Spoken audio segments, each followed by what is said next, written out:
সেই রাতে আমি খাল পাড়ে চুপচাপ একা বসেছিলাম। হঠাৎ করেই একটি সাদা বিড়াল দৌড়ে আমার কোলে উঠে আসলো। বিড়ালটি দেখতে একদম পার্সিয়ান বিড়ালের মতো ছিল।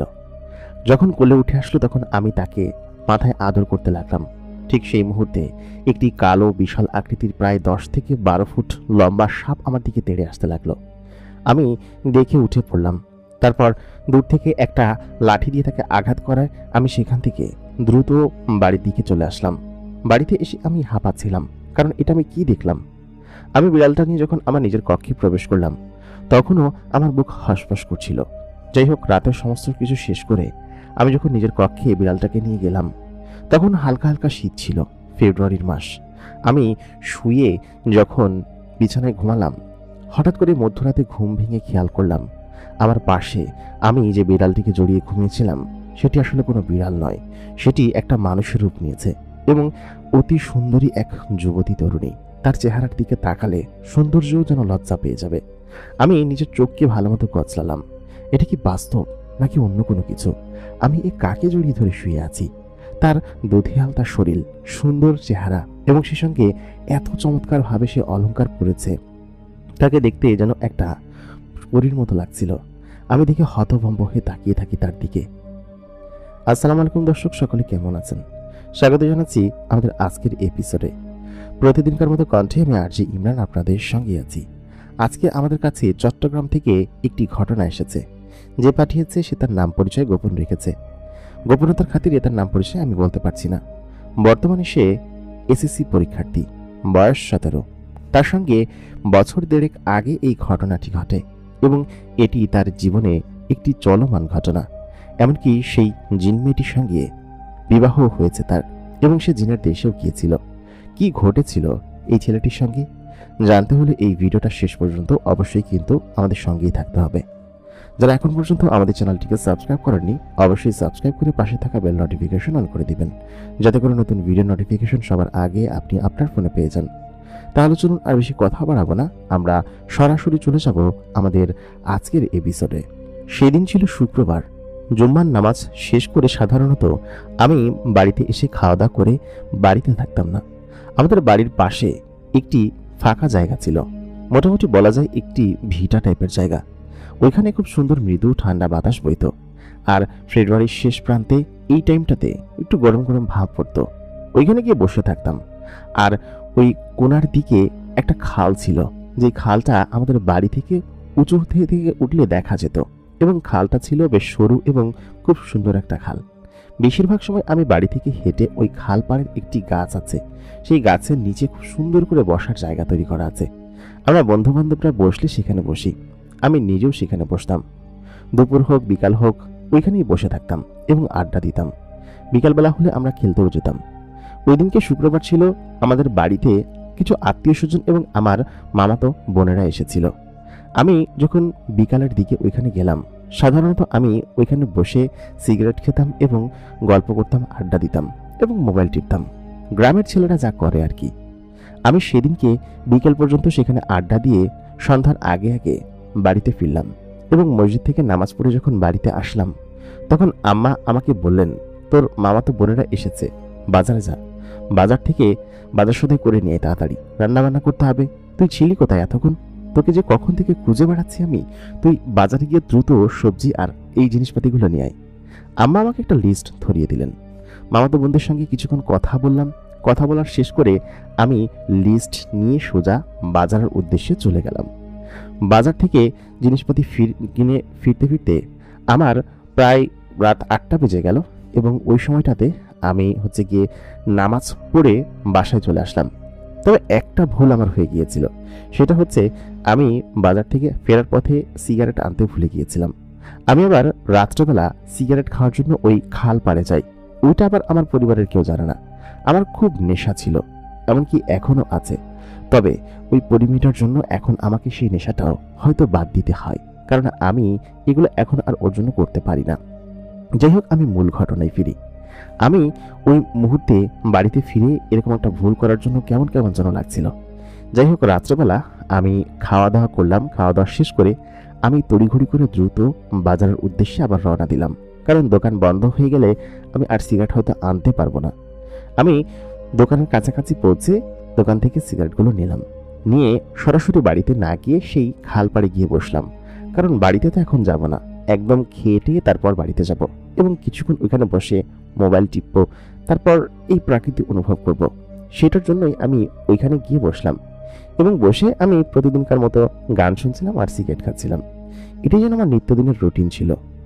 হঠাৎ করে আচমকা আমি একটা শব্দ শুনতে পাই। চারিদিকে যেহেতু অন্ধকার ছিল আর মোবাইলে গান বাজছিল, মোবাইলটা আমি আচমকা হাতে তুলে নিই এবং তুলে নিয়ে আমি খেয়াল করি দূর থেকে একটি বিড়াল আমার দিকে তেড়ে আসছে। বিড়ালটি একদম সাদা ধবধবে, অন্ধকারের মধ্যেও তাকে স্পষ্ট আমি দেখতে পাচ্ছি। সে দৌড়ে লাফ দিয়ে আমার কোলে উঠে আসলো এবং কোলে ওঠার সঙ্গে সঙ্গে আমি আমার মোবাইলের ফ্ল্যাশ লাইটটা তার শরীরে মারতেই খেয়াল করলাম সাদা ধবধবে একটি বিড়াল এবং বিড়ালটিকে দেখতে বিদেশি বিড়ালের মতো, পার্সিয়ান বিড়াল যেরকম হয় ঠিক সেরকম একটি বিড়াল। আমি বিড়ালটির দিকে ভালো মতো তাকালাম, দেখলাম তার টানা টানা চোখ এবং সেই সঙ্গে তার শরীরে যে পরিমাণ লোম, দেখে বিদেশি বিড়ালই মনে হচ্ছিল। আমি তাকে মাথায় হাত বুলিয়ে আদর করতে লাগলাম। খানিকক্ষণ বাদে খেয়াল করলাম বিড়ালটির পেছন পেছন একটা কালো মোটা প্রায় 10 থেকে 12 ফুট লম্বা হবে এরকম একটি সাপ পেছন পেছন এসেছে এবং আমার থেকে প্রায় 5 থেকে 6 হাত দূরে সে ফনা মেলে দাঁড়িয়ে আছে। এরকম কালো এবং বিশাল আকৃতির সাপ এর আগে আমি কখনো দেখি নাই। সাপটাকে দেখে সঙ্গে সঙ্গে আমি ভয়ে যেন কাতর হয়ে গেলাম। আমি ওখান থেকে লাফ দিয়ে উঠে পড়লাম। উঠে বিড়ালটা তখন আমার কোলে ছিল। আমি ওই অবস্থায় কি করব ভেবে উঠতে পারছিলাম না। আমি যতই পেছাচ্ছিলাম সাপটা সঙ্গে সঙ্গে আমার পেছন পেছন আসছিল। আমি তখন প্রচণ্ড ভয় পেয়ে যাই এবং ওইখানে রাস্তার পাশে একটি বড় লাঠি আমি দেখতে পাই। আমি সঙ্গে সঙ্গে লাঠিটাকে উঠিয়ে নিই। বিড়ালটি তখন সিটকে আমার বুকের সঙ্গে লেগেছিল, কারণ সে কোনো কায়দায় আমাকে ভয় পাচ্ছিল এবং সাপটি আমার কাছে আসার চেষ্টা করছিল না। তবে মেয়ে বিড়ালটি খুব ভীষণ পরিমাণ ভয় পাচ্ছিল। সঙ্গে সঙ্গে আমি সেই লাঠিটি দিয়ে ওই সাপটির মাথা বরাবর সজোরে আঘাত করি এবং আঘাত করা মাত্রই সেই সাপটি সেখান থেকে খালের মধ্যে সোজা পড়ে যায় এবং আমি ওইখান থেকে দৌড়ে বাড়ির দিকে চলে আসি। আমার তখন বুক হটফট করছিল, কারণ এত মোটা এবং এত বড় সাপ এর আগে আমি কোনোদিন আমার নিজ চোখে দেখিনি। সাপটি আমার পেছন পেছন আসেনি, সেটাই আমার কপাল। আমি বাড়িতে ফিরে হাঁপাতে থাকি। বিড়ালটিকে আমি আমার কক্ষের বাহিরে ছেড়ে দিই। বিড়ালটি আমার বাড়ির আশেপাশে হাঁটাচলা করতে থাকে। ততক্ষণে আমি আমার ঘর থেকে বেরিয়ে কলপাড়ে গিয়ে হাত মুখ ধুয়ে আসি। আমি দেখি বিড়ালটিকে আমার মামাতো বোন এবং অন্যান্য সকলে কোলে নিয়ে বসে আছে। আমি তখন বললাম, এই ওকে এদিকে দে। ওরা সকলে দেখে বলল, বিড়ালটি কার? দেখে তো বিদেশি বিড়াল মনে হচ্ছে। আমি তখন বললাম, যারই হোক তুই দি আমার কাছে, আমি ওকে নিয়ে এসেছি। ওদের কাছ থেকে বিড়ালটি আমি নিয়ে নিলাম। ওরা আমাকে বলল, দে একটু ধরে রাখি, বিড়ালটা তো বেশ সুন্দর। তবে ওদের কাছে যেন বিড়ালটা কেন যেতে চাচ্ছিল না। বিড়ালটা দৌড়ে আমার কাছে এসে চলে আসলো। তারপর আমি বিড়ালটাকে নিয়ে ওই রাতে ঘরের ভিতরে ঢুকে গেলাম এবং দরজা লাগিয়ে আমি বিড়ালটাকে আমার বিছানার উপর বসিয়ে আমি কম্বল জড়িয়ে বিড়ালটাকে জড়িয়ে ধরে সব শুয়ে পড়লাম। বিড়ালটি বেশ মোলায়েম এবং নরম ছিল। রাতের বেলা ওকে ধরে ঘুমালে খুব ভালো ঘুম হবে এবং সময়টা ছিল ফেব্রুয়ারি মাস, মানে এই সময়টা, এবং হালকা হালকা গরম শীত। আমি একটা কম্বল গায়ে দিয়ে ওকে জড়িয়ে ধরে তারপর শুয়ে পড়লাম। আমি সাধারণত রাত্রিবেলা ওঠার জন্য অ্যালার্ম দিতাম, মানে ফজরের আগে উঠে নামাজ পড়তাম এবং এটা আমার রেগুলার রুটিন ছিল। আগে ঘুমিয়ে যেতাম এবং ফজর উঠে নামাজ পড়তাম। আমি আর যাই করতাম 5 ওয়াক্ত নামাজ পড়ার চেষ্টা করতাম। ওই দিনকে আমার অ্যালার্ম ফজরের আজানের আগে না বাজার আগে বেজে গেল 3টার দিকে। আমি এই 3টার দিকে হয়তো ভুল করে অ্যালার্ম সেট করে ফেলেছিলাম। ওই দিনকে আমি শুয়ে পড়লাম এবং যথারীতি প্রতিদিনকার মতো ঘুমিয়ে পড়লাম। আচমকা 3টার দিকে অ্যালার্মে আমার ঘুম ভেঙে গেল এবং আমি ঘুম থেকে উঠে খেয়াল করলাম আমার পাশে কেউ একজন শুয়ে আছে। অন্ধকারে আমি দেখতে পাচ্ছিলাম না। আমি যখন মোবাইলের আলোটা জ্বালালাম, আলো জ্বালানোর সঙ্গে সঙ্গে খেয়াল করলাম আমি যাকে জড়িয়ে ধরে শুয়ে আছি সে আস্ত একটা মেয়ে মানুষ এবং তার শরীরের ঘ্রাণ এত তীব্র, তার চুলের ঘ্রাণ এত পরিমাণ অসাধারণ। আমার নাকে তার চুলগুলো একদম খুব সুন্দরভাবে এটি সেটে ছিল। আমি সঙ্গে সঙ্গে লাফ দিয়ে উঠে পড়লাম। আমার হাতটা তার কোমর বরাবর ছিল। আমি লজ্জায় যেন উঠে বসে পড়লাম। আমার কাছে কোনো কিছু বুঝে উঠতে পারছিলাম না। আমি সঙ্গে সঙ্গেই সেখান থেকে উঠে লাইটটা জ্বালালাম এবং আমি দেখতে পেলাম আমি যাকে জড়িয়ে ধরে শুয়ে আছি সে জলজন্ত একটি মেয়ে মানুষ এবং তার শরীরে যেন দুধে আলতা তাপ। তার চেহারাটা এত সুন্দর, এত মসৃণ এবং এত মোলায়েম যে আমি তার দিকে তাকিয়ে আমার দু চোখকে বিশ্বাস করতে পারছিলাম না। আমি খাট থেকে সরে গিয়ে আমার যে সোফা ছিল সেই সোফার উপর বসলাম। সোফার উপর বসে আমার তখন ঘুম কাটেনি, কারণ আজকে দেরি করে ঘুমানো হয়েছে। অন্যান্য দিন সাধারণত ঈশার নামাজ পড়ে খাওয়া দাওয়া করে ওইখান থেকে বিড়ি খেয়ে এসে 9টা-10টার আগেই ঘুমিয়ে পড়ি। তবে আজকে ঘুমাতে ঘুমাতে প্রায় 11:30-12টা বেজেছে। এই অবস্থায় আমি এখান থেকে ঘুমে যেন পড়ে যাচ্ছিলাম। তবে আমার চোখের সামনে যা দেখছি তা মেলাতেও আমার খুব কষ্ট হচ্ছিল। এটা কি সত্যি? তারপর ওই সোফার উপর বসেই যে আমি কখন ঘুমিয়ে পড়লাম জানি না। বেশ খানিকক্ষণ পর আমার ঘুম ভাঙল।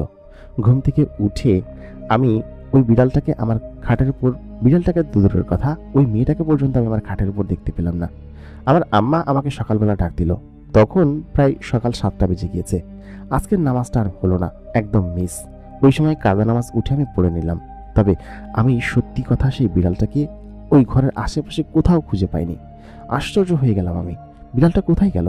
আর গতকাল রাতে আমি যা দেখেছি তা কি সত্যি নাকি অলৌকিক কোনো কিছু? আমার মাথায় কোনো কিছুই আসছিল না। আমি সত্যিই মাথায় হাত দিয়ে বসে পড়লাম। আমার সাথে কি করছে? আমি তখন মামাতো বোনদেরকে বললাম, তোরা কি আমার বিড়ালটাকে দেখেছিস? ওরা বললো কি যে কই না তো, ওই বিড়ালটাকে তো সকাল থেকে আমি দেখিনি। সকালে তো রুমে গিয়ে কত দরজা পেটালাম, দরজা তো তুই খুললি না। আসলে আমি তখন ওদের কথা না শুনে এখান থেকে বিড়ালটাকে আশেপাশে খুঁজতে লাগলাম, কিন্তু কোথাও পেলাম না। পরের দিন ওরকমভাবেই কেটে গেল এবং এরকম করে মাঝখানে আরও 2-3 দিন সময় কেটে গেল। আমি ওই সময়টাতে বিড়ালটার কথা কেন যেন মনে হতো এবং রাতের বেলার ওই দিনকের ঘটনা আসলে কি সত্য ছিল? মেয়েটা এত সুন্দর, আমি কি তাহলে স্বপ্ন দেখেছি যে বিড়ালটা একটা মানুষে রূপান্তর হয়েছে, নাকি অন্য কোনো কিছু? আর সকালবেলা বিড়ালটা আমাকে কোনো কিছু না বলে এখান থেকে চলে গেল কিসের জন্য? বিড়ালটা কি অন্য কারোর বিড়াল ছিল? যাই হোক, দেখতে দেখতে কয়েকটা দিন মাঝখানে কেটে গেল। আমি সেই ঘটনা প্রায় দিব্যি ভুলে গেলাম। মানে ওই ঘটনা তো ভোলার নয়, তবে আমি কিঞ্চিত ওই ঘটনা আমার আর স্মরণে ছিল না। ওদিনকে বিকেলবেলা আমি স্কুল মাঠ থেকে খেলাধুলা করে শেষ করে এসে সন্ধ্যার দিকে, তখন মাগরিবের নামাজ পড়ে এসে আমি ওইখানে বসলাম। আমার নিত্যদিনের রুটিন ছিল যে সন্ধ্যার পর মাগরিবের নামাজ পড়ে আমি ওইখানে বসতাম। বিশেষ করে গরমকালে আমি এখানে নিয়মিত বসতাম, কারণ হচ্ছে এখানে খুব সুন্দর বাতাস বয়। তারপর আবার গরমকালে এখানে মাচা তৈরি করা থাকে। আমরা বন্ধু বান্ধব মিলে এখানে মাচা তৈরি করি। সন্ধ্যার পরে এখানে মোবাইল টিপি, গান শুনি, সবাই মিলে সিগারেট খাই। বেশিরভাগ সময় আমি একাই থাকি, যেহেতু আমার বাড়ির পাশে, সেহেতু আমি এখানে একাই বসে থাকি সবসময়। তো সেদিনকে আমি একা বসেছিলাম এবং বসে ওই আগের দিনের মতো আমি গান শুনছিলাম আর বিড়ি খাচ্ছিলাম। তো ওই অবস্থায় আচমকা আমার চোখ চলে গেল ওই প্রান্তে। মানে ওই সময় আবার জ্যোৎস্না রাত ছিল, ওই জ্যোৎস্না উঠে আশপাশে খুব পরিষ্কার দেখা যাচ্ছে। তো মাঝখানে খালের দৈর্ঘ্য প্রায় এই পাশ থেকে ওই পাশে প্রায় 20 ফুট দৈর্ঘ্য হবে, মাঝখানে পানি। তো আমার চোখ চলে গেল খালের ওই প্রান্তে। ওই প্রান্তে আমি তাকিয়ে দেখি সেই বিড়ালটা ওই প্রান্তে দাঁড়িয়ে আছে এবং বিড়ালটা যেরকম লম্বা সেরকম সাদা ধবধবে। এবং আমার একটুও বুঝতে বাকি রইল না যে এটা সেই বিড়ালটি, যে বিড়ালটিকে আমি উদ্ধার করেছিলাম। তবে এই বেটার ছেলে আমাকে রেখে কোথায় গিয়েছিল সেটাই আমি ওর কাছ থেকে আজকে জিজ্ঞেস করবো যদি এই পাশে আসে। তা আমি ভাবলাম যে উঠে আমি ওই পাশে যাই, গিয়ে আমি বিড়ালটাকে ধরে নিয়ে আসি। নিশ্চয়ই ও আবার হারিয়ে গিয়েছে, অথবা হারায়নি বা এখানে আশেপাশে ঘোরাফেরা করছে, আমার বাড়ি খুঁজে পাচ্ছে না। আমি উঠলাম, উঠা মাত্রই আমি খেয়াল করলাম বিড়ালটা ওই পাশ থেকে এই পাশে চলে এসেছে। কিন্তু এটা প্র্যাকটিক্যালি ইম্পসিবল যে ওই পাশ থেকে এই পাশে চলে আসা। মাঝখানে কোনো সাঁকো বা নদী নেই। মানে সাঁকো যদি থাকে তাও প্রায় ওই পাশে প্রায় 400 থেকে 500 মিটার দূরে। আমি ওই পাশে সাঁকো পার হয়ে ওই প্রান্তে যাওয়ার চেষ্টা করছিলাম। তবে আমি বিড়ালটার এরকম আশ্চর্যজনক আচরণ দেখে চমকে গেলাম। ওই প্রান্ত থেকে এই প্রান্তে চলে আসলো। 20 ফুট লম্বা একটা খাল, সে তো চাইলে আর পানির উপর দিয়ে আসতে পারবে না, আর পানির উপর দিয়ে আসলেও তার শরীর ভেজা থাকবে। কিন্তু সে যখন আমার পাশে এসে দাঁড়ালো, আমি দেখতে পেলাম সেই বিড়ালটি আচমকা আলো দিয়ে ভরে যাচ্ছে এবং একটা অলৌকিক আলো তার শরীর দিয়ে বের হচ্ছে এবং আশ্চর্যজনকভাবে সেই বিড়ালটার শরীর একদম ভেঙে যেতে লাগলো, ভেঙে আলোতে রূপান্তর হয়ে যেতে লাগলো এবং একটু একটু করে সেই আলোটি বড় একটি আলোতে রূপান্তর হলো। আমি পেছন দিকে সরে গেলাম এবং সরে গিয়ে আমি সেই গাছের গোড়ায় যেন আটকা পড়ে গেলাম। আমি খেয়াল করলাম সেই বিড়ালটি আচমকা ভেঙে গিয়ে একটি মানুষে পরিণত হলো এবং সেই মানুষটিকে আমার অতি চেনা, কারণ এর আগেও আমি মানুষটিকে দেখেছি। আমি খেয়াল করলাম এই কোনো আর কেউ নয়, সেদিনকে রাত্রে আমার সঙ্গে শুয়ে থাকা সেই মেয়েটি, যে মেয়েটিকে আমি স্পষ্ট রূপে দেখতে পেয়েছিলাম। তবে আমি তো ভেবেছিলাম সেটা একটা স্বপ্ন ছিল। কিন্তু আমি বুক ধরফর করে বুকের উপরে হাত রেখে বললাম, তুমি কে? এবং তুমি এখানে কি করছো? আর একটা বিড়াল থেকে তুমি মানুষ হয়ে গেলে কিভাবে? তার মানে কি সেদিন তুমি সত্যি? মেয়েটি তখন আমার দিকে তাকালো, তাকিয়ে একটা মুচকি হাসি দিল। তার মুক্তার মতো দাঁত, তার সেই সুন্দর চেহারা, আর কি সাবলীল হাসি। তার দিকে তাকিয়ে আমি যেন অবাক হয়ে যাচ্ছিলাম। কোমর পর্যন্ত তার চুল, পরনে সাদা ধবধবে জামা এবং শরীরে অসংখ্য অলংকার রয়েছে। মেয়েটি আমার দিকে তাকালো, তাকিয়ে আমাকে বলল, হ্যাঁ, আমি সেই মেয়েটি। সেদিনকে রাত্রে তোমার সঙ্গে আমি ছিলাম। তবে সেদিনকে কাকতালীয়ভাবে আমার সঙ্গে যা ঘটনা ঘটেছিল, সেই ঘটনার সমস্ত বিস্তারিত বিবরণ আমি তোমাকে বলছি। আমি সালেহীন বংশের জিন এবং আমি একজন মুসলিম জিন।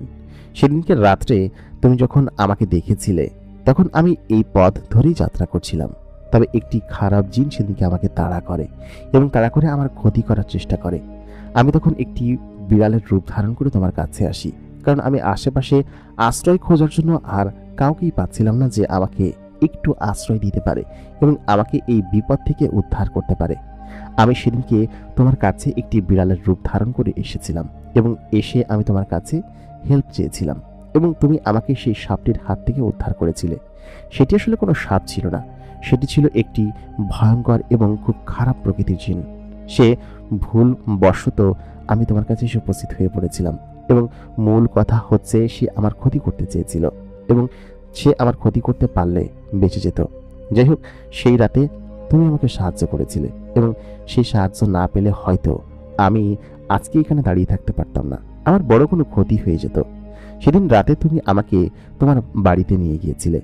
আমি একটু আশ্রয় চাইছিলাম। আমি যদি তোমার বাড়ি থেকে বের হতাম বা তোমার কাছ থেকে বের হতাম, তাহলে সঙ্গে সঙ্গেই সে আমাকে নিয়ে যেত তাদের জগতে এবং আমার যে কি করতো আমি জানি না। সেই জিনের সঙ্গে আমার বাবার অনেক বড় শত্রুতা আছে। সেই জন্য আমি তার পেছন থেকে ছাড়া পেতে চাইছিলাম। এই জন্য আমি নিরুপায় হয়ে তোমার বাড়ি পর্যন্ত যাই এবং তোমার সঙ্গেই থাকি। আমি চাচ্ছিলাম তুমি সকাল পর্যন্ত আমাকে রাখো, তারপর আমি নিজে থেকেই চলে যেতাম এবং সেটা করেছিলামও। তুমি যখন আমাকে নিয়ে গেলে, তখন আমি দেখলাম যে তোমার এখানে আমি নিরাপদ। তারপর তুমি আমাকে তোমার সঙ্গে নিয়ে শুলে আমিও শুয়ে পড়লাম। তবে মাঝরাতে কি হচ্ছিল, আমি যখন ঘুমাচ্ছিলাম, ভুলবশত আমি আমার নিজের রূপে ফিরে আসি, বিড়ালের রূপ থেকে। ঘুমন্ত অবস্থায় আমি আসলে টের পাইনি যে আমি আমার নিজের রূপে ফিরে এসেছি। তবে সেই সময় আমি যখন টের পাই এবং তুমি উঠে অন্য জায়গায় গিয়ে বসে আছো, আমি বুঝতে পেরেছিলাম যে তুমি বুঝতে পেরেছো। আমি যখন টের পাই তখন আমি সেখান থেকে চলে আসি। তবে এটা উচিত হয়নি, তোমাকে বলে আসা উচিত ছিল এবং আমি তোমাকে বলে আসতে পারতাম। তবে সেদিনকে আমি খুব ভয়ের মধ্যে ছিলাম, সেজন্য আমি সেখান থেকে আসতে পারিনি। ওই জিনটা খুবই খারাপ এবং আমার দিকে বদনজর অনেক আগে থেকেই সে দিত। আমি তখন বললাম, কিন্তু ও তখন বললো, তোমাকে অনেক ধন্যবাদ, তুমি আমাকে যে উপকারটুকু করেছো এই উপকারটুকুর প্রতিদান আমি তোমাকে দিতে চাই। আমি বললাম, কিভাবে? ও বললো কি যে, তুমি এটা নিয়ে একদমই ভেবো না। আমি গত কয়েকদিন ধরেই তোমাকে দেখছি, ভাবছি তোমার সঙ্গে কিভাবে দেখা করব। তবে দেখা করার সুযোগটা হয়ে উঠছিল না। আজকে কেন যেন হঠাৎ করে সাহস করে তোমার কাছে এগিয়ে আসলাম এবং তোমার সঙ্গে দেখা করলাম। তুমি ছেলেটা বেশ ভালো এবং তোমাকে আমার বেশ ভালো লেগেছে। তুমি দেখতে শুনতে বেশ সুদর্শন, সেই সঙ্গে তুমি 5 ওয়াক্ত নামাজ পড়ো, মানুষের সঙ্গে ভালো আচরণ করো। সব মিলিয়ে তোমার আমাকে খুব ভালো লেগেছে এবং আমি সত্যি তোমাকে খুব পছন্দ করে ফেলেছি। মেয়েটির এই কথা শুনে আমার মনের মধ্যে একটা বাড়ি মেরে উঠল।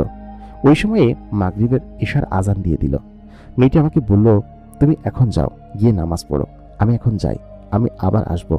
তাই বলে মেয়েটি আমার চোখের পলকে আমার চোখের সামনে থেকে গায়েব হয়ে গেল। আমি এখান থেকে উঠলাম। আমি যেন আমার নিজের চোখকে বিশ্বাস করতে পারছিলাম না। এটা কি সত্য কোনো কিছু নাকি মিথ্যা? আমি ভালো মতো আমার চোখ কষলে আমার ব্রেনকে সিগন্যাল দিতে লাগলাম যে এটা কি সত্য কোনো ঘটনা আদৌ। হাউন মেয়েটি সেখান থেকে চলে গেল। আমি নামাজ পড়ে বাসায় আসলাম। তারপর খাওয়া দাওয়া শেষ করে আমি আমার নিজের রুমে আসলাম। আমি দেখলাম হাউন আমার রুমের ভিতরে এসে বসে আছে। খুব বড় একটা গাউন জাতীয় জামা পরা এবং এত চমৎকার লাগছিল তাকে দেখতে। রুমের আলোটা জ্বালাতেই যেন তার সেই সুন্দর চেহারা আমাকে বিমোহিত করছিল।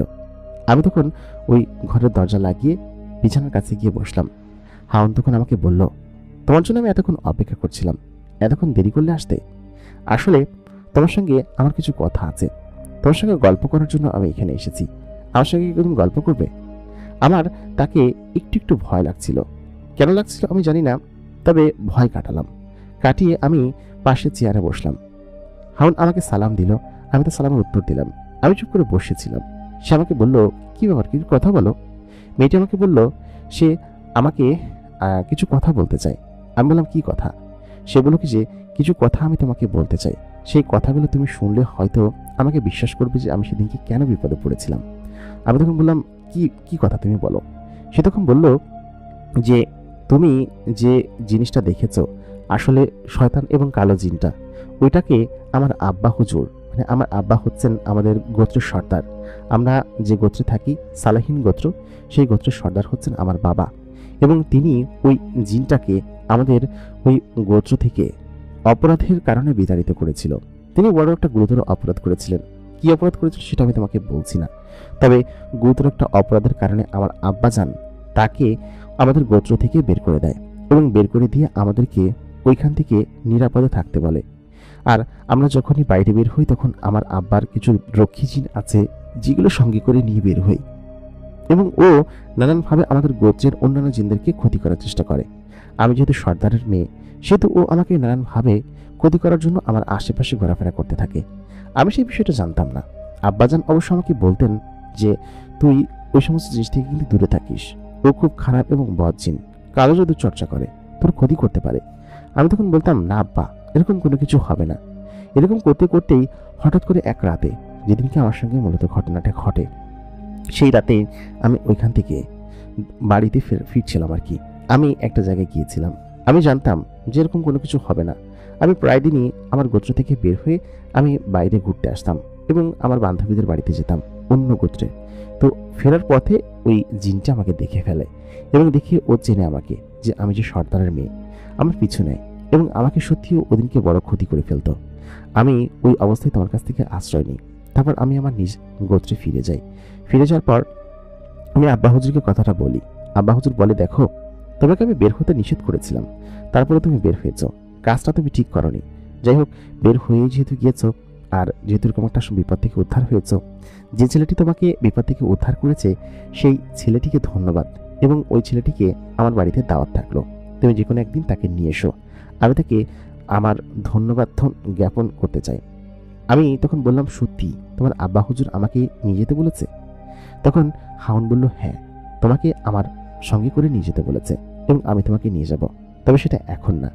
আমি তোমার সঙ্গে এখানে কিছুদিন থাকবো, ঘুরবো ফিরবো, তোমার এই বাড়িটা দেখবো, সমস্ত কিছু দেখবো, তারপর আমি তোমাকে ওইখানে নিয়ে যাব। আমি বললাম, জি আচ্ছা, ঠিক আছে। আচ্ছা, তোমাদের ওইখানটা দেখতে কেমন? ও তখন বললো, খুব ভালো এবং খুব সুন্দর জায়গা, আমার কাছে খুব সুন্দর লাগে। আমি বললাম কি যে, তোমার কাছে যদি ভালো লাগে তাহলে তো আমার কাছেও ভালো লাগবে। ও তখন বলল, আমরা মুসলিম গোত্রের জিন, আমরা পরিষ্কার পরিপাটি এবং খুব স্বচ্ছ থাকতে পছন্দ করি, তুমি দেখলে পছন্দ করবে। আমি বললাম, আচ্ছা ঠিক আছে। হাউনের সঙ্গে আমার যেন একদম একটা অন্যরকম একাগ্রতার সম্পর্ক হয়ে উঠল। হাউনকে আমার অত পরিমাণ ভয় লাগতো না, কারণ শুরুর দিকে যেরকম ভয় পেয়েছিলাম, পরবর্তীতে এরকম ভয় আমি আর পাইনি। আমি হাউনকে বললাম, তোমার শরীর এত চমৎকার কেন, আমি কি একটু ছুঁয়ে দেখতে পারি? ও বলল, হ্যাঁ, আসো। তারপর আমি ওকে ছুঁয়ে দেখলাম। সত্যি ওর হাত এত পরিমাণ নরম ছিল, পুতুলের হাত যেরকম নরম হয় ঠিক ওই পরিমাণ নরম, আর হাত দিলেই ওই জায়গাটা রক্ত পর্যন্ত শরীরের ভিতর থেকে দেখা যেত। রগের মধ্যে যে রক্ত চলাচল করছে সেই ইয়ে পর্যন্ত দেখা দিত। হারুনের চুলগুলো ছিল সাদা এবং ফ্যাকাশে এবং অন্যরকম দেখতে। ও এরকম ভাবে আমার দিকে তাকিয়ে থাকতো, আমাকে বলতো, কি দেখছো? আমি বলতাম, তোমাকে দেখছি, তুমি কি সুন্দর, কি সুন্দর চেহারা তোমার। ও আমাকে বলতো যে, দেখার কি আছে, আমরা পরীরা এরকমই হই। তুমি আমাদের এখানে যখন যাবে, আমাদের আশেপাশের অনেক পরীকে যখন তুমি দেখবে, তখন তুমি বুঝতে পারবে যে আমরা ঠিক কতখানি সুন্দর, এবং আমাদেরকে সৃষ্টিকর্তা মানে আল্লাহ তাআলা কত সুন্দর করে তৈরি করেছেন। আমি তখন হাউনকে বলতাম, তোমাকে দেখতে এত চমৎকার, আমি সত্যি পাগল হয়ে যাই তোমাকে দেখে। ও তখন বলল যে, থাক, পাগল হতে হবে না। এরকম করে হাউনের সঙ্গে আমার দিনগুলো কাটতে লাগলো। প্রায় প্রত্যেক দিন রাতে ও আমার সঙ্গে ঘরে এসে গল্প করত, এবং আমি এবং হাউন প্রায় গভীর রাত পর্যন্ত একসঙ্গে গল্প করতাম। তারপর ও আমাকে রাত্রেবেলা ঘুম পাড়িয়ে দিয়ে ওইখান থেকে চলে যেত। আমি তো রাত্রে জাগতে পারতাম না, কারণ গ্রামের ছেলে, ওই অবস্থায় রাত্রে জাগাটাও অসম্ভব ব্যাপার। ও গল্প করতে করতে কখন যে আমি ঘুমিয়ে পড়তাম আমি জানি না। আমার খুব ভালোই কাটছিল, এবং এত মধুর এবং সুন্দর সময় এর আগে আমি কোনোদিন কাটাইনি। এর আগে আমি জীবনে কোনোদিন প্রেম করিনি। প্রেমের অনুভূতি কেমন হয় সে বিষয় সম্পর্কেও আমার কোনো ধারণা নেই। সেদিনকে মাগরিবের নামাজ পড়ে আমি ওই গাছের গোড়ায় বসে আছি। বসে থাকা অবস্থায় হঠাৎ করে হাউন এসে উপস্থিত হলো। আমি দেখলাম আচমকা আমার হাত থেকে বিড়িটা কেউ একজন ধরে ফেলে দিচ্ছে। আমি বুঝতে পারলাম এটা হাউন, কারণ তার শরীরের ঘ্রাণ আমি চিনি এবং আমার কাছে খুব পরিচিত। আমি তখন বললাম, হাউন তুমি? ও তখন বলল, আমি তোমাকে বলেছি না সিগারেট না খেতে? এটা যদি তুমি খাও তাহলে আমি কিন্তু তোমার কাছে আসবো না। এটা হারাম বস্তু, তুমি কেন এটা খাবা? এটা একদমই খাবা না। আমি তখন বললাম, কেন খাবো না? তুমি আমার কে যে আমি তোমার কথা শুনবো? ও তখন বলে যে আমি তোমার সব কিছু এবং তুমি আমার সব কিছু, সেহেতু তুমি এটা খাবা না মানে খাবা না। যদি এটা খাও তাহলে কিন্তু আমি আর আসবো না। আমি বললাম, আচ্ছা বাবা ঠিক আছে, আসবো না, বসো এখন এখানে। আমরা তখন একে অপরকে ভালোবাসা বা পছন্দের কথাটা বলিনি, তবে হাউন আমাকে সবসময় বোঝানোর চেষ্টা করতো যে ও আমাকে পছন্দ করে। আমাকে সবসময় দেখে আমি নামাজ পড়ি 5 ওয়াক্ত, সেটা নাকি ওর কাছে খুব ভালো লাগে। তবে কিছু কিছু বদ অভ্যাস আছে, যে বদ অভ্যাসগুলো ওর কাছে ভালো লাগে না, ও সেগুলো আমাকে শোধরাতে বলে। তবে ওই যে অভ্যাস কি আর 1-2 দিনে পরিবর্তন হয়? অভ্যাস আস্তে আস্তে পরিবর্তন হয়। আমি তখন ওকে বললাম যে তুমি এরকম করো কেন আমার সঙ্গে? ও তখন বলল, এরকমই করব। দেখতে দেখতে ওর সঙ্গে আমার সময়টা খুব ভালো কেটে যায় এবং আমি সত্যি খুব আনন্দের সহিত ওর সঙ্গে থাকতে শুরু করি। আমার দিন বেশ ভালোই কাটছিল। মানুষজন আমাকে বলতো, কি রে তুই কি করিস? একা একা সারাদিন কই থাকিস, কি করিস, কার সঙ্গে গল্প গুজব করিস, একা একা বসে বকবক করিস? আম্মা একদিন আমাকে দেখে ফেললো, আমি ঘরের ভিতরে একা একা বকবক করছিলাম। তখন সন্ধ্যা রাত্রি। আম্মা আমাকে বলল, কি রে ঘরের ভিতর কার সঙ্গে কথা বলছিস? আমি বললাম, আম্মা পড়তেছি। এরকম করে কয়েক দফা দেখছে। দেখার পর আমি আম্মাকে ওই একই কথাই বলছি, কিন্তু একদিন আর রেহাই পেলাম না। আমি বসে আছি, হাউনের সঙ্গে কথা বলছি। হাউনকে তো দেখা যেত না, ও অদৃশ্য অবস্থায় থাকতো। আম্মা তখন আমাকে বলল যে, কিরে ঘরের ভিতর থেকে মেয়ে মানুষের আওয়াজ থেকে আসে? ঠাস করে আম্মা ঘরের ভিতর ঢুকে পড়লো। দরজাটা আওজানো ছিল, লাগানো ছিল না। আচমকা আমি বক বক করছি সেটা আম্মা শুনে ফেললো এবং ঘরের ভিতরে একটা খুব সুন্দর সুঘ্রাণে মোমো করছিল। আম্মা তখন বললো, কি এত সুন্দর ঘ্রাণ, ঘরের ভিতর পারফিউম দিছে কে? আমি তখন বললাম, আম্মা আমি নিয়ে আসছি। আম্মা আমাকে বললো, তুই যে টাকা পয়সা নষ্ট করে এইসব জিনিসপাতি কিনিস। হাউনকে আম্মা দেখতে পাচ্ছিল না, শুধুমাত্র আমি দেখতে পাচ্ছিলাম। হাউন খিলখিল করে হাসছিল। হাউন সঙ্গে সঙ্গে উঠে বলল, এটা তোমার আম্মা? আমি খট করে বলে ফেললাম, হ্যাঁ। তখন আম্মা বললো, কি হ্যাঁ? আমি বললাম, না আম্মা কিছু না। হাউন তো খিলখিল করে হাসতে হাসতে শেষ, হাসতে হাসতে সে একদম অস্থির। ওই রাত্রেবেলা সন্ধ্যারাত্রির পরে হাউন ওই দিনকে চলে গেল। চলে যাওয়ার পর আমি তখন বসে আছি আমার নিজের ঘরে। তো সাধারণত আমি রাত্রিবেলা অপেক্ষা করতাম ও কখন আসবে। তবে ওদিনকে রাত প্রায় 11টা বেজে যাচ্ছিল। তখন ওর কোনো খবর নেই, কোথায় কি করছে, আসছে না কিসের জন্য। আমি ওই রাতে ওর জন্য অপেক্ষা করতে লাগলাম, কিন্তু ও ওই রাতে টোটালি আসলো না। আমি ঘুমিয়ে পড়লাম। এরকমটা কখনো হয়নি যে ও কোনো রাতে আমার এখানে আসা মিস দিয়েছে। আমার কাছে ভীষণ রাগ হলো এবং আমি ভাবলাম যে ওর সঙ্গে আমি কথাই বলবো না। আমার সঙ্গে যে একটা পরী আছে সেটা ও আমাকে বলতে কাউকে নিষেধ করেছে। ওই অবস্থায় ওই রাত্রে আমি ঘুমালাম। ঘুম থেকে আমি পরদিন সকালবেলা উঠে, সারাদিন আমার মন খারাপ ছিল, ও আসেনি। ওর প্রতি আমার কেন যেন একটু অন্যরকম টান ছিল। ও না আসলে আমার বুক ধরফর করতো, একটু কেমন যেন বুকের ভিতরে পড়তো। আমি ওকে খুব বেশি মিস করতাম, সারাদিন ওকে মিস করতে লাগলাম। ওই সময় আমার পড়ালেখা ছিল, পড়ালেখা একদম লাঠে ওঠার কায়দা। পড়ালেখা ঠিকঠাক মতো করতাম না, পরীক্ষার রেজাল্ট খারাপ হতে লাগলো। হাউন আমাকে সবসময় বলতো, তুমি পড়ালেখা না করলে কিন্তু আমি সত্যি তোমার কাছে আসবো না। তাহলে কি ওই কারণে আমার কাছে আসছেন আজকে? মাত্র একদিন আসেনি, তাতে আমার এই অবস্থা। ওকে যে আমি কি পরিমাণ ভালোবেসে ফেলেছিলাম আমি নিজেও বলতে পারবো না। হাউন হয়তো নিজেও আমাকে প্রচন্ড পরিমাণ ভালোবাসতো। যাই হোক, ওই অবস্থায় আমি ওইখান থেকে আমার ঘরে আসলাম। ঘরে এসে আজকেও অপেক্ষা করতে লাগলাম। খানিকক্ষণ পড়লাম, কিন্তু পড়ায় কোনোভাবে মনোযোগ আসছিল না। বেশ খানিকক্ষণ পর আমার রুমটা একটা সুগন্ধিতে মোমো করতে লাগলো। আমি আশপাশটা ঘুরে ফিরে দেখতে লাগলাম এবং আমি বললাম, তুমি কি এসেছো হাউন? ও তখন আমার দিকে তাকালো, তাকিয়ে বলল, হ্যাঁ আমি এসেছি, এই যে। কিন্তু তুমি এরকম বিধ্বস্তভাবে বসে আছো কিসের জন্য? আমি তখন বললাম যে, তুমি যে এত দেরি করে আসলে, কেন আসলে বলো তো? তোমাকে আমি কতখানি মিস করছিলাম তুমি জানো? ও তখন বলল যে, হ্যাঁ আমি জানি, এদিকে আসো। আজকে আসলে তোমাকে নিতে এসেছি, আর কালকে আসিনি, কারণ কালকে আমি এবং আমাদের বাসায় একটা অনুষ্ঠান ছিল। আমি এবং আমার আব্বা হুজুর সেখানে ব্যস্ত ছিলাম, তোমাকে নিয়ে যেতে পারিনি। আজকে আব্বা হুজুর তোমাকে আমাদের বাড়িতে নিয়ে যেতে বলেছে, এই জন্য আমি তোমাকে নিতে এসেছি।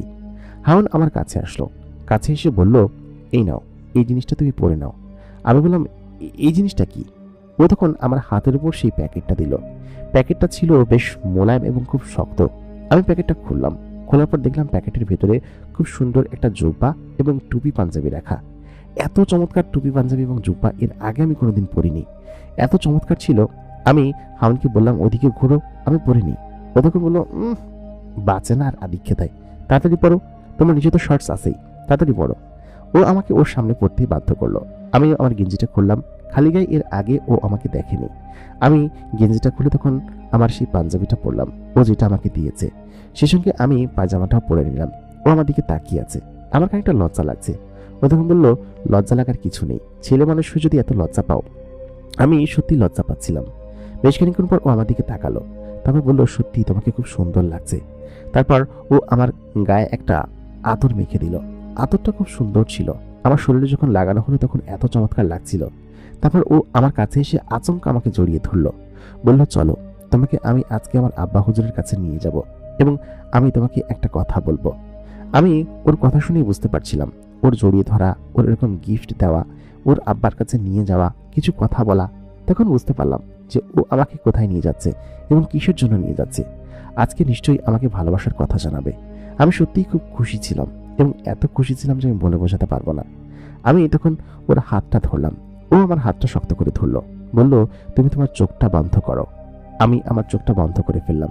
তারপর আমি জানি না আমি কোন জগতের মধ্যে দিয়ে যাচ্ছিলাম। বেশ খানিক্ষণ পর আমি আমার চোখটা খুললাম। চোখ খুলে আমি দেখতে পেলাম আমি খুব শান্ত শীতল একটা রঙিন জগতে চলে এসেছি, যে জগতের সমস্ত কিছু রঙিন। গাছপালা সবুজ নয়, বরঞ্চ রঙিন পাতা দিয়ে ঘেরা, এবং চারপাশটা এত চমৎকার, এত সুন্দর পাহাড়ি এলাকা এর আগে আমি জীবনে কোনোদিন দেখিনি। স্বচ্ছ পানি, সুন্দর সবুজে ঘেরা পাহাড়, আর নানান ধরনের রঙিন বেরঙের গাছ। বাড়িগুলো কেমন অদ্ভুত টাইপের, যেন শায়েস্তাখার যুগে চলে এসেছি। চারিদিকে মহলের মতো ছোট ছোট এবং বড় বড় তাজমহলের মতো ঘর। সেই ঘরের একটি অংশে আমাকে সেই জিন মেয়েটি নিয়ে গেল। আমি মেয়েটিকে জড়িয়ে ধরে সেখানে দাঁড়িয়ে রইলাম, মানে তার কাজ ঘেঁষে ঘেঁষে। প্রাসাদে যখন নিয়ে গেল তখন আমি সমস্ত কিছু দেখে অবাক হচ্ছিলাম। চারিদিকে বেশ অদ্ভুত অদ্ভুত লোকজন আমাকে সমবেদনা জানাচ্ছিল এবং আমাকে সংবর্ধনা জানিয়ে, অভিনন্দন জানিয়ে আমাকে সেখানে গ্রহণ করছিল। সেখানে যেসব রক্ষী জিনেরা আছে বা যারা আমাকে অতিথি আপ্যায়ন করছিল, সেই জিনেদারকে দেখতে একদম চমৎকার।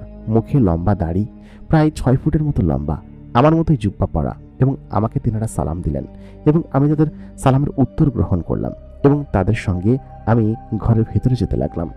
তারা আমার অতি আগ্রহে এবং অতি আদর আপ্যায়নের সঙ্গে ঘরের ভিতরে নিয়ে যেতে লাগলো এবং আমাকে বলল, তোমাকে এখানে সুসংবাদ এবং স্বাগতম।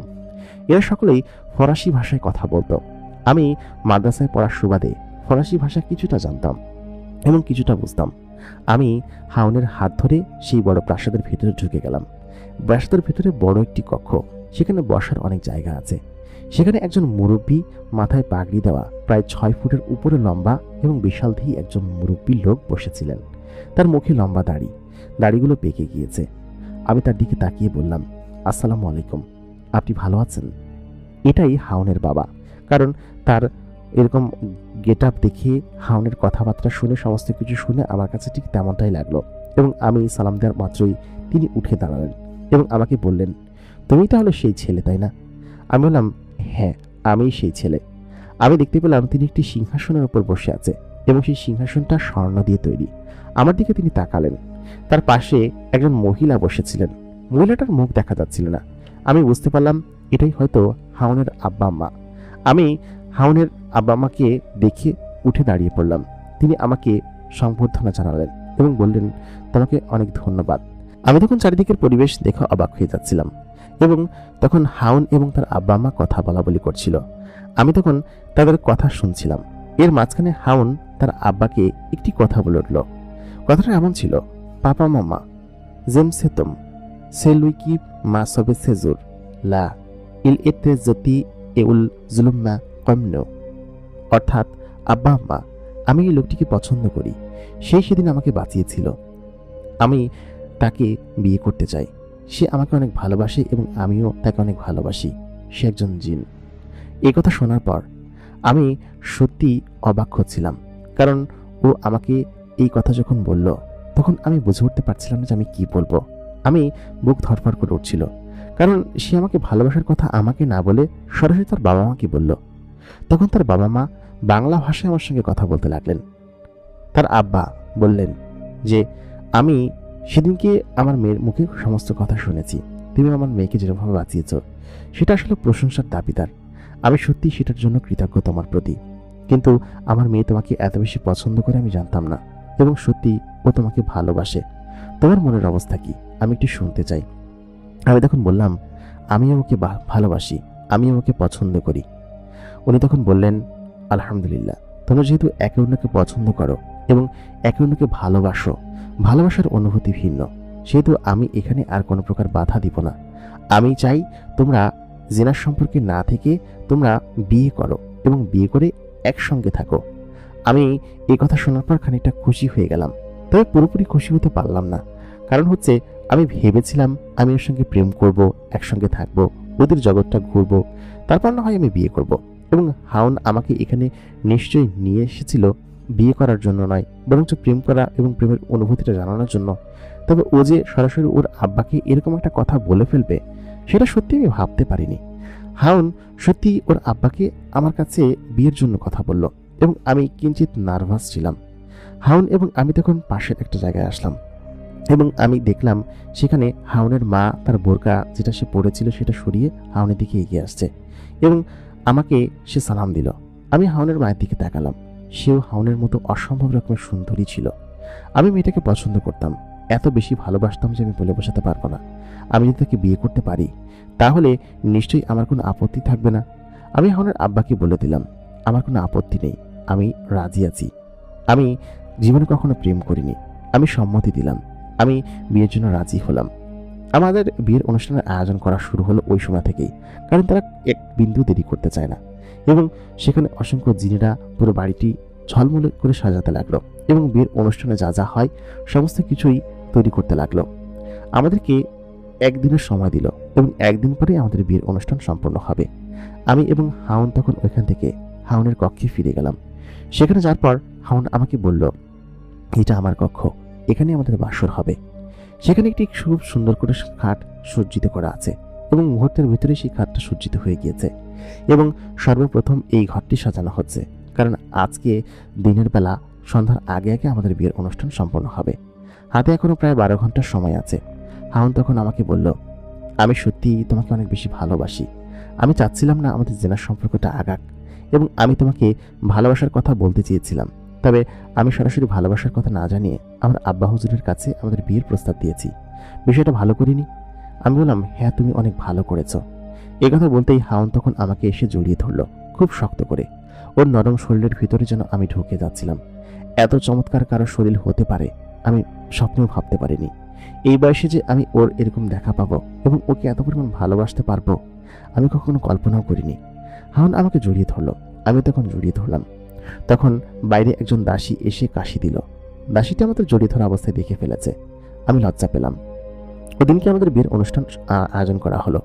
বিয়ের অনুষ্ঠানে বেশ কিছু জিন সেখানে উপস্থিত ছিল, এবং আমি একটা জিনিস দেখে অবাক হচ্ছিলাম। সেটা হচ্ছে, এখানে যেসব বিয়ের খাবার দাবার পুরো আস্ত খাসি, পুরো আস্ত উট জব করে সেগুলো রান্না করা হয়েছে, এবং একটি দল জিনকে এক কমের ভিতরে রান্না করতে দেওয়া হয়েছে। একটা বড় ডেকচির ভিতরে সেই জিনিসটা রান্না করে সেই জিনিসটাকে একটা বিশাল আকৃতির পাত্রের ভিতরে বসিয়ে দেওয়া হয়েছে, এবং গোল করে 15-20 জন জিন সেই একটি উট খাচ্ছে। আমি এটা দেখে এত পরিমাণ বিস্মিত হলাম। আমার জন্য পুরো আস্ত একটা খাসি রান্না করে আমার সামনে এসে বসিয়ে রাখা হয়েছে, এবং সেইখানে আমাকে সেই জিনিসটা খেতে দেওয়া হলো। শুধু কি তাই, মন্ডা, মিঠাই, নানান ধরনের খাবার, এবং মাংস, রেজালা, পোলাও, অসংখ্য ধরনের খাবার যা আমি জীবনে কোনোদিন চোখে দেখিনি আমার সামনে থরে থরে করে সাজানো। আমাকে সকলে বলল যে, দুলা ভাই খেয়ে নিন। ওরা যেহেতু ওই ফরাসি ভাষায় কথা বলতো, আমি কিঞ্চিত বুঝতে পারতাম, তবে ওরা কি বলতো সম্পূর্ণরূপে আমি বুঝতাম না। কিছু কিছু কথা বুঝতে পারতাম, তবে আমি ওই হাউনের কথা বুঝতে পেরেছিলাম খানিকটা। আমার শালীরা যারা ছিল তারা আসতো আমার কাছে, এসে আমার কাছে বসতো, কিছু একটা বলে এখান থেকে চলে যেত। আর খাওয়া দাওয়া শেষ করে এমন অবস্থা ছিল যে আমার পেট ফিরে যাওয়ার জোগাড় ছিল। এত খাবার আমি একসঙ্গে কোনোদিন দেখিনি। ওইখানে এসে কিছু কিছু লোকজন আমাকে দোয়া করছিল। আমি বুঝতে পারছিলাম কি বলে দোয়া করছিল, তারা যেহেতু ফরাসি ভাষায় কথা বলে। আমাদের প্রথম নিকাহ ও বাসর হলো সেখানে। নিকাহ শেষ করার পর আমাকে এবং হাউনকে বাসর ঘরে পাঠানো হলো। আমরা দুজনে বাসর ঘরে গেলাম। ঘরটা অনেক বড় ছিল এবং এত সুন্দর করে ফুল দিয়ে সাজানো হয়েছে যে আমি সেই ঘরটা দেখে চমকে যাচ্ছিলাম। হাউন আমার সমান সমান লম্বা ছিল এবং বেশ অদ্ভুত। ও আমার দিকে তাকিয়ে আমাকে জড়িয়ে ধরে চুমু খেলো। আমার সেদিনকের সেই বাসর ঘরের কথা এখন পর্যন্ত মনে পড়ে। আমার বয়স তখনকার সময়ে 16 বছর এরকম সামথিং ছিল। এই বয়সে আমি বিয়ে করতে পারবো, আমার বাসর হবে, আমি যে হাউনের মতো এরকম একটা সুন্দরী মেয়ের সঙ্গ পাবো, সেটা আমি কখনো ভাবতে পারিনি, ভাবার বিষয়ও না। কারণ হাউন আমার জীবনে এসেছিল এক আশীর্বাদ হয়ে। হাউনের সঙ্গে সেদিনকে আমার বাসর হলো। আমি সকালবেলা যখন ঘুম থেকে উঠলাম, আমি ভীষণ লজ্জা পেয়েছিলাম। লজ্জা পাওয়াটাই স্বাভাবিক বিষয়, কারণ হাউনকে আমি জড়িয়ে ধরে শুয়ে আছি। আজ পর্যন্ত কোনো মেয়েকে এরকম অবস্থায় আমি জড়িয়ে ধরে শুয়ে থাকিনি। এবং রাতের বেলা আমি যখন তাকে আদর করছিলাম, সেই অনুভূতিটা ছিল একটু ভিন্ন। কারণ ওই বয়সে আমি আসলে সেই কথা বলতে চাচ্ছি না, তবে বিষয়টা ছিল ভিন্ন রকম। সকালবেলা ঘুম থেকে উঠে আমি ভীষণ লজ্জা পাই। ঘুম থেকে উঠে আমি ওইখানে আমার কাপড় চোপড় পরে গোসল করে নিই এবং আমরা একই সঙ্গে একই পুলের ভিতরে, ওইখানে গরম পানির পুল ছিল, সেই পুলের ভিতরে গোসল করি। গোসল করে একই সঙ্গে জামা কাপড় পরে খাবার খেতে আসি। নতুন জামাই সকালে আমাদেরকে আপ্যায়ন করছিল এবং সেদিনকে হাউন আমাকে বলে, তুমি তোমার নিজ গোত্রে বা নিজ জাতিতে ফিরে যাও, আমি তোমার সঙ্গে দেখা করব। বিষয়টা আপাতত গোপন থাকুক, আর এই কথাটা যেন কেউ জানতে না পারে। আর একটা কথা, হ্যাঁ, আমি তোমাকে বলে রাখি, তোমার কিন্তু নিকাহ আমার সঙ্গে হয়েছে। তুমি কিন্তু চাইলেই আর কোনো মানুষ অথবা অন্য কাউকে তোমার জীবনসঙ্গী হিসেবে বেছে নিতে পারবা না। একটা সময় পরে তোমার বাবা মা তোমাকে বিয়ে দেওয়ার চেষ্টা করতে পারে, তবে তুমি এতটুকু মনে রেখো যে আমি তোমাকে আজীবন ভালোবেসে যাব এইভাবেই, এবং আমি তোমাকে ভালোবাসার কোনো কমতি রাখবো না। তোমার আব্বা আমাকে তখন দরকার হলে তুমি বিষয়টা বলো, তবে এখন আমাদের প্রেম গোপন থাকুক, এটাই হচ্ছে সব থেকে ভালো। আমি বললাম, জি আচ্ছা ঠিক আছে। আমরা যেহেতু একে অন্যকে ভালোবাসতাম এবং আমাদের ভালোবাসা যেহেতু তীব্র, সেই প্রেম এখন পর্যন্ত চলছে, এবং আমরা যেহেতু একে অন্যকে বিবাহ করেছি, বেশ ভালো আছি। ও প্রত্যেক দিন আমার কাছে এসে ঘুমায়। ও বলে ও নাকি আমাকে ছাড়া থাকতে পারে না। আর প্রত্যেক শুক্রবার ও আমাকে সঙ্গে করে ওদের ওইখানে নিয়ে যায়, যেখানে আমি, মানে আমার শ্বশুর বাড়ি আর কি, ওই গোত্রে এত পরিমাণ ভালো লাগে আমার কাছে যে প্রত্যেক শুক্রবারের জন্য আমি অপেক্ষা করি, কখন আমি আসব, কখন আমি ওর সঙ্গে যাব এবং ও আমাকে সেখানে নিয়ে যাবে। জামাই আপ্যায়ন করে ওরা আমাকে খাওয়ায় দাওয়ায় এবং সমস্ত কিছু করে, এবং সমস্ত ব্যাপারটা এত চমৎকার লাগে আমার কাছে। আমি জানি না এটা আমার কপালে ছিল নাকি অন্য কোনো কিছু, তবে আমি হয়তো ভাগ্য করেই হাউনকে পেয়েছি আমার জীবনে, যে কিনা আমার জীবনটা এরকমভাবে পাল্টে দিয়েছে। বর্তমানে আমি হাউনের সঙ্গেই আছি, এবং আমি যখন ঘটনাটা লিখে পাঠাচ্ছি তখনও হাউন আমার পাশেই বসেছিল এবং ও আমাকে জড়িয়ে ধরে ওর বুকের সঙ্গে চেপে ধরে রেখেছিল, যার অনুভূতি আমি আসলে ব্যক্ত করতে পারবো না। হাউনকে আমি অনেক ভালোবাসি। আমি জানি এই ঘটনাটা যখন জানাজানি হবে তখন আমার আব্বা মা হয়তো খানিকটা কষ্ট পাবে যে আমি অনেক আগেই বিয়ে করে ফেলেছি, তবে এই ঘটনাটা আমি অন্য কাউকে আর জানাইনি বা জানাবোও না, কারণ মানুষজনের নজর খুব খারাপ। কেউ যদি জানে যে আমার সঙ্গে জিন আছে, তাহলে নিশ্চয়ই তারা আমার ক্ষতি করার চেষ্টা করবে, এমনকি হাউনকে আমার থেকে দূরে সরানোর চেষ্টা করবে। এই জন্য আমি আমার নাম পরিচয় এবং ঠিকানা গোপন রেখে আমি আমার ঘটনাটা ইমরান ভাইকে পাঠিয়েছি। আশা করি আমার ঘটনাটি আপনাদের কাছে অনেক ভালো লেগেছে। এই ছিল আমার জীবনে ঘটে যাওয়া সত্য একটি চলমান ঘটনা, যা কিনা আমার সঙ্গে এখনো আছে এবং এখনো ঘটছে। হাউন মাঝে মধ্যেই আমার কাছে আসে এবং এসে আমার সঙ্গে রাত্রেবেলা ঘুমিয়ে থাকে। এখন অবশ্য আগের মতো আসে না, এখন পড়াশোনার অনেক বেশি চাপ, সেই জন্য সে আমার কাছে আর খুব বেশি একটা আসে না। বলে আগে পড়াশোনা, তারপর সমস্ত কিছু। আমার ঘটনাটা এই পর্যন্তই ছিল। আশা করি আপনাদের কাছে ভালো লেগেছে। প্রিয় দর্শক, আমাদের আজকের ঘটনাটি আপনাদের কাছে কেমন লাগলো কমেন্ট করে জানাতে ভুলবেন না। প্রতিদিনকার মতো কণ্ঠে আমি আরজি ইমরান আপনাদের সঙ্গে আছি, এবং আমরা আজকে শুনলাম চট্টগ্রাম থেকে পাঠানো সত্য এবং বাস্তব একটি ঘটনা। ঘটনাটি শুনে সত্যি আমার কাছে বেশ ভালো লাগলো। এরকম অসংখ্য ঘটনা আছে যেগুলো কিনা আমাদের কাছে আসে এবং মানুষজন এই ঘটনাটি আমাদের সঙ্গে শেয়ার করে। আপনি যদি আপনার ঘটনা আমাদের সঙ্গে শেয়ার করতে চান, আমাদেরকে লিখে জানাতে পারেন। আমাদের ইমেল অ্যাড্রেস এবং ফেসবুক পেজের ঠিকানা এই ভিডিও ডিসক্রিপশনে দেওয়া থাকবে। আশা করি আপনারা আপনাদের লেখা ঘটনা অথবা আপনাদের জীবনে ঘটে যাওয়া যে কোনো ঘটনা আমাদের সঙ্গে শেয়ার করতে পারেন। দেখা হচ্ছে পরবর্তী এপিসোডে। ততক্ষণ পর্যন্ত সকলে অবশ্যই ভালো থাকবেন, সুস্থ থাকবেন। খোদা হাফেজ।